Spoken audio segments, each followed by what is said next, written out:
Mano pula apoi budak bertuah ni? Tonyap yo.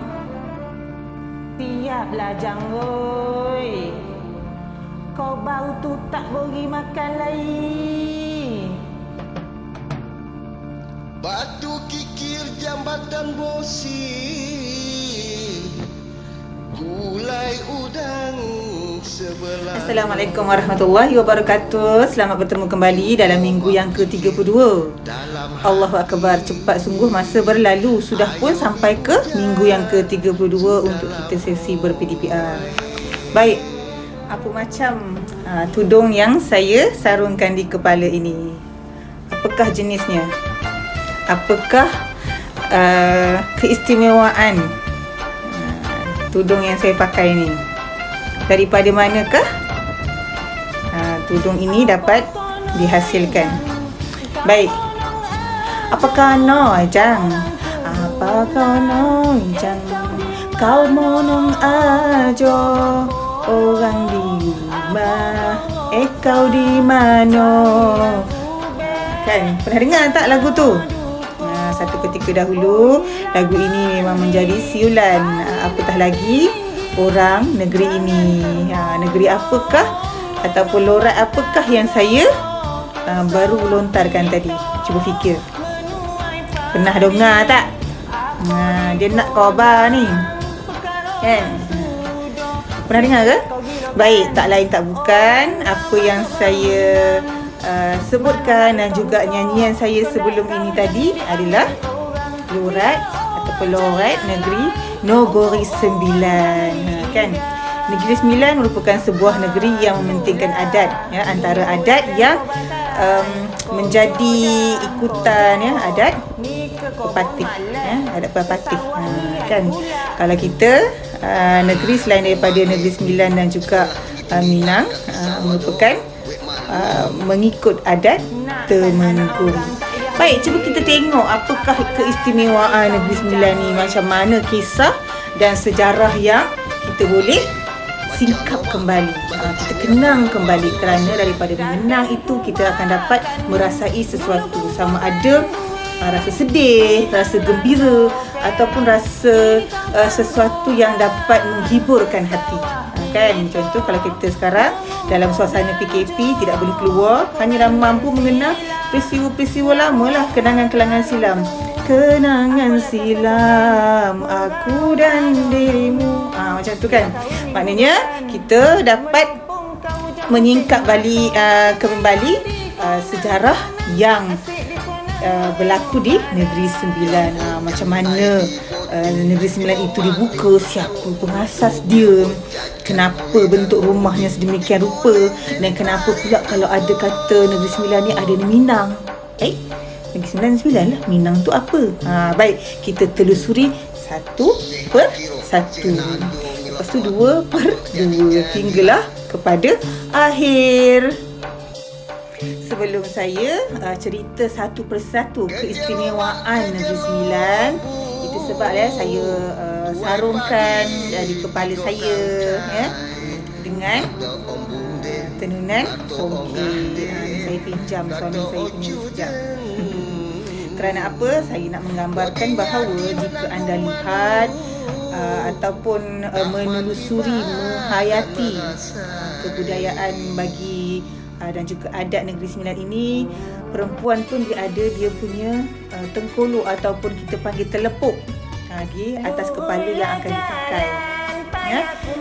Rajin-rajinlah lihat video-video di YouTube berkaitan dengan sejarah Negeri Sembilan. Istimewa tahu, setiap negeri-negeri yang ada di Malaysia ini dia mempunyai keistimewaannya sendiri. Saya pun tak mampu nak hasilkan telepuk ataupun tengkolok yang dipakai oleh kaum wanita bagi adat-adat di setiap adat. Ada 11 wilayah tak silap saya, dan juga ada 9 daerah di Negeri Sembilan tu namanya Sembilan, kan? Baik, kita tengok satu persatu, boleh? Boleh ikut saya, ya? Baik, kehadiran masyarakat Minangkabau ke beberapa wilayah di Negeri Sembilan telah membawa kepada pengasasan kerajaan di Negeri Sembilan oleh Raja Melewar. Okey, kita lihat. Negeri Sembilan asalnya ada di bawah naungan Johor Riau. Saya ulang balik. Negeri Sembilan pada asalnya merupakan naungan Kesultanan Johor Riau. Tetapi sejak awal abad ke-15, masyarakat Minangkabau, itu yang ada unsur-unsur Minang tu. Masyarakat Minangkabau daripada Sumatera. Sumatera di mana sayang?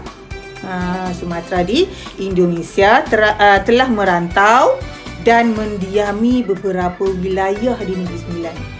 Inilah cetusan yang berlaku adanya unsur-unsur Minang di Negeri Sembilan.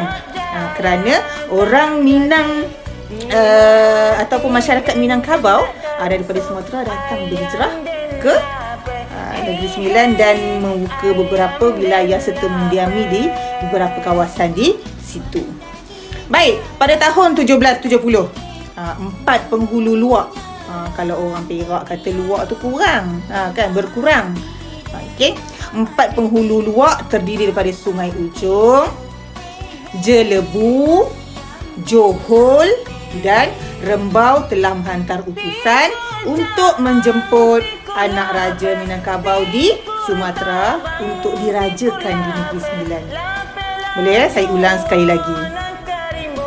Baik, saya ulang balik. Pada tahun 1770, 4 orang penghulu luak yang daripada Sungai Ujong, Jelebu, Johor dan juga Rembau telah pun menghantar utusan untuk menjemput anak Raja Minangkabau yang dari Sumatera tadi untuk dirajakan di Negeri Sembilan. Jadi, Raja Minangkabau bersetuju mengutuskan Raja Melewar sebagai pemerintah di Negeri Sembilan. Baik, Raja Melewar mengasaskan kerajaan Negeri Sembilan yang berpusat di Seri Menanti pada tahun 1773 sehingga baginda digelar ataupun diiktiraf sebagai Yang Tuan Seri Menanti. Dan lantikan baginda sebagai Yang Tuan Seri Menanti ini tadi telah pun mendapat pengiktirafan daripada pemerintah Kesultanan Johor Riau. Kerana apa? Kerana Negeri Sembilan merupakan negeri yang berada di bawah naungan Kesultanan Johor Riau. Boleh faham ya? Susul galur bagaimana kisah bermulanya pembukaan dan juga pengasasan seterusnya pemerintahan Negeri Sembilan, ya. Seterusnya, Yang Tuan Antah yang telah punlah memerintah sekitar 1872 sehingga 1888 merupakan antara pemerintah yang termasyhur. Kerana apa? Antara yang menyebabkan baginda ni menjadi seorang yang dikenali, diingati, ya, kerana telah pun berjaya membuatkan Negeri Sembilan berada dalam negeri yang aman, ya, daripada campur tangan kuasa luar.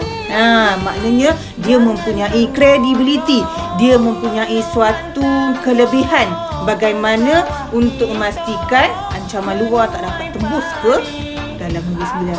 Macam mana cara yang dilakukan oleh Yang Tuan Antah ni, ya. Baik, kestabilan pemerintahan membolehkan Negeri Sembilan memperluaskan hubungan perdagangan dengan kerajaan yang lain. Kerana apa? Setiap sesuatu dalam urusan, ya, kalau kita lihat sekarang pun kita nak menjalinkan hubungan luar, ya, terutama negara-negara luar yang besar. Negara luar pun akan lihat kepada prestasi negara kita.